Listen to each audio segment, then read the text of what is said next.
¿Cómo se siente dejar de beber y fumar del todo? A ver, pues beber yo no bebía. Hace mucho que no bebo, pero de fumar se siente bien y se siente de la patada. Yo lo he contado, lo cuento las veces que ustedes quieran. Yo fumaba muy a gusto, me encantaba fumar y fumaba, y además los momentos, el café con el cigarrillo, por supuesto, era maravilloso, y el cigarrillo después de las luchas horizontales, pues magnífico.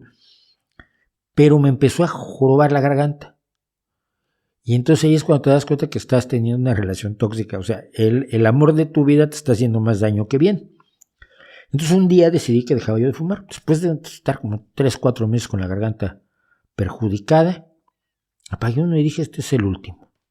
Y ya no volví a fumar. Ahora, pasé un año que no te cuento. Un año donde tuve todos los síntomas que se tienen cuando dejas de fumar. O de pronto el olfato lo tenía yo subido a 11, olía todo y todo me agobiaba el olor. Despertaba yo 5 veces por las noches, luego a las 3 de la tarde tenía yo sueño, luego tenía unas náuseas por ahí incontrolables a ciertos ratos, luego tenía un hambre loca, luego sentía que caminaba bajando escaleras y que me perseguían los enanos, ¿no?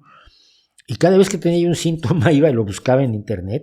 O sea, al dejar de fumar esto le puede pasar. Pues sí, me pasa. Me pasó todo. Fue un año horrendo. Y además en ese año nos mudamos de casa. Entonces fue como aterrador.